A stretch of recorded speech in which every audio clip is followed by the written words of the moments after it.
Bapak Ibu, mari kita membuka Alkitab kita dari Yesaya pasal yang ke-8. Kita akan membaca ayat yang ke-8.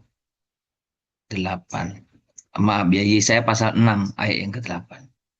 Yesaya pasal yang ke-6 ayat yang ke-8. Yesaya pasal yang ke-6 ayat 8. Demikian bunyi firman Tuhan. Lalu aku mendengar suara Tuhan berkata, siapakah yang akan kuutus dan siapakah yang mau pergi untuk aku? Maka sahutku, ini aku, utuslah aku. Bapak Ibu, sepanjang minggu ini, jadi 6 hari ke depan, kita akan berbicara banyak tentang bagaimana terang harapan kita itu menyala. Jadi terang harapan yang menyala dalam berbagai aspek. Karena kemarin di khotbah minggu saya membahas dari Lukas pasal yang ke 1 ayat 26 sampai 38, maka dalam pembahasan sepanjang minggu ini ayat itu tidak akan saya bahas lagi. Hanya mungkin beberapa kali akan saya kutip untuk melengkapi atau untuk memperjelas. Nah, saudara, pagi ini saya memberikan satu topik ketika hati mengatakan ya pada Tuhan.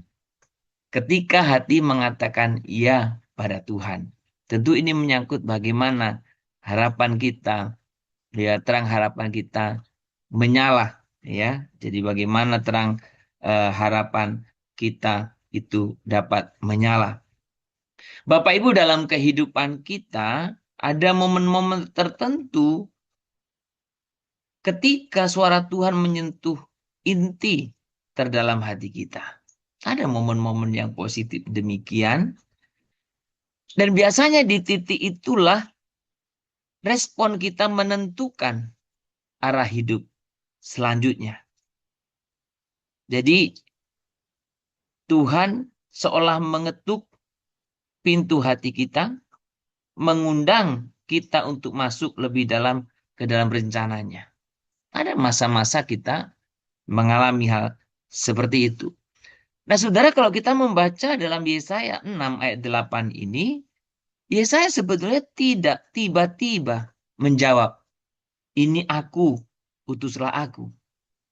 Bukan secara tiba-tiba pastinya.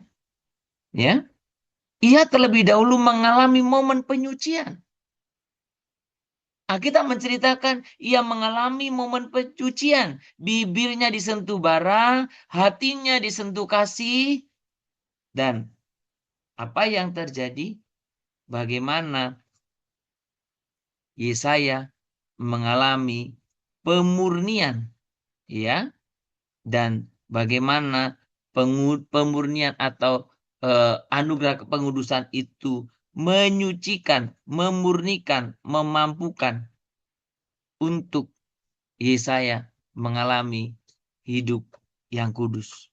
Jadi kalau kita memperhatikan di sini, Yesaya tidak tiba-tiba. Dia sudah mengalami proses. Dia mengalami proses.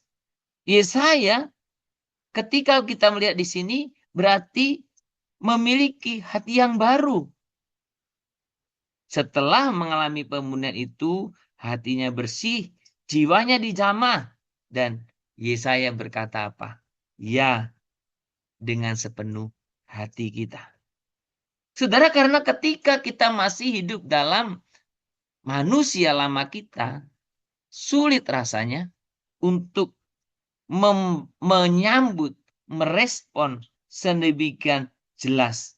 Ya, jadi pada waktu kita melihat setelah Yesaya mengalami proses penyucian itu, baru dia berkata, dia membuka hatinya dan dia mengalami bagaimana Tuhan memanggilnya dan ia mengiyakannya.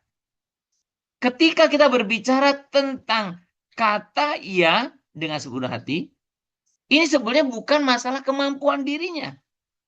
Tetapi karena Allah telah mempersiapkan hatinya. Jadi bukan bicara tentang kemampuan.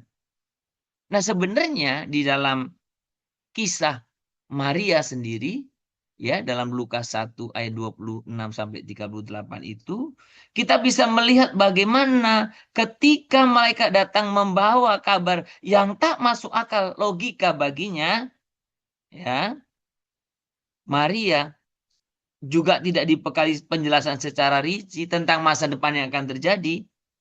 Namun Maria memiliki sesuatu yang lebih kuat. Apa itu? Hati yang sudah dibentuk oleh iman kepercayaannya kepada Tuhan Allah. Hatinya sudah dibentuk. Hatinya sudah dibentuk. Nah, ketika kita memperhatikan di sini, bagaimana ketika Maria Maria mengajarkan kepada kita bahwa ketaatan bukan hasil pemahaman penuh.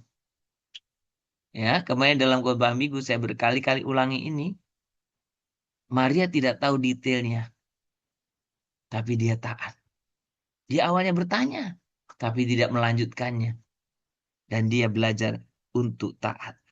Sudah dari cerita itu, Maria mengajarkan kepada kita bahwa ketaatan bukanlah sekali lagi hasil pemahaman penuh, tetapi hasil penyerahan penuh. Jadi jangan berpikir kamu paham penuh baru kamu taat. Ketaatan tidak menunggu pemahaman penuh, tetapi ketika engkau taat, ya, ketika engkau taat, Tuhan akan memakai kita. Dalam kerendahan hati, Tuhan berkata, dalam kerendahan hati bukan Tuhan ya, Maria berkata dalam Lukas pasal 1 itu, aku ini hamba Tuhan. Jadilah sesuai dengan perkataanmu itu. Jadi saudara, kita belajar baik Yesaya, Maria, dan tokoh-tokoh yang lain. Saudara, kita melihat mereka yang dipakai oleh Tuhan itu bisa menjawab ya dan taat. Saudara, ketika Maria, sesungguhnya aku ini adalah hamba Tuhan, terjadilah sesuai dengan perkataanmu itu. Itu sebuah bentuk ketaatan yang Maria miliki terhadap apa yang Tuhan kehendaki. Saudara-saudara, dalam kehidupan sehari-hari, Tuhan mungkin tidak memanggil kita untuk memimpin bangsa yang besar seperti Musa. Tidak juga mungkin dituntut untuk melahirkan juru selamat seperti Maria. Tidak lagi kan? Namun ia tetap bertanya, adakah engkau mau pergi tempat yang aku utus? Seperti saya tadi. Adakah engkau mau melakukan seperti yang aku panggil? Adakah engkau mau betul-betul mempercayaiku meski jalan di depanmu belum jelas? Pertanyaan-pertanyaan dalam kehidupan kita. Apakah kita mau menghadapi masa-masa sulit itu? Ketaatan dalam tradisi gereja metodis bukanlah respon pasif. Ketaatan itu justru adalah kasih kudus yang bergerak. Kasih yang kudus, kasih yang murni yang bergerak. Bukan pasif. Saudara, kekudusan bukan hanya keadaan hati, tetapi gaya hidup yang nyata dalam tindakan. Ketika hati saya dan saudara berkata, ya, kita melangkah masuk ke dalam ritme anugerah, di mana Roh Kudus menuntun, memperbaharui, dan memampukan kita. Jadi saudara, ketika kita berbicara ya, kata ini mungkin kecil ya. Iya, simple ya. Cuman satu huruf, dua huruf. Ya, sederhana, bahkan sama. Tetapi justru kata ya seperti ini yang sering Tuhan pakai untuk menyalakan api kebangunan rohani, menegakkan keadilan, menghibur orang yang terluka. Apalagi yang bisa dialami. Menegakkan keadaan, menghibur, ya, mengubah arah hidup seseorang dalam tangan Allah. Ketaatan kecil tidak pernah menjadi kecil. Ketaatan kecil di hadapan Allah tidak pernah menjadi kecil. Saudara, apakah hari ini engkau mengalami suasana seperti Yesaya? Lalu aku mendengar suara Tuhan berkata, "Siapakah yang akan kuutus dan siapakah yang mau pergi untuk aku?" Maka sahutku, "Ini aku, utuslah aku." Saudara, banyak orang sepertinya memahami panggilan pengutusan ini, tapi terbalik. "Ini aku, utuslah dia." Tidak siap mengorbankan diri untuk diutus oleh Tuhan. Tidak siap mengorbankan dirinya untuk melakukan hal-hal yang menuntut pengorbanannya. Saudara, hari ini mungkin tidak ada yang menuntut jawaban besar. Hanya sebuah hati yang terbuka. Hati yang bersedia dibentuk, hati yang mau mendengar, hati yang mau berkata, "Tuhan, aku tidak sempurna, tetapi aku bersedia. Tuhan, aku tidak sempurna, tetapi aku mau Engkau pakai. Tuhan, aku mungkin tidak mempunyai bakat apa-apa, tetapi yang Tuhan cari mereka yang ingin bersedia, yang mau atau bersedia bekerja bagi Tuhan yang bersedia."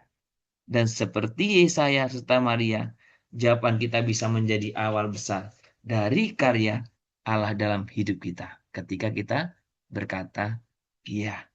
Maka saudara, pagi ini untuk mengawali kehidupan kita dalam 1 minggu ini, semua aktivitas kita, beranilah berkata, "Iya" kepada Tuhan.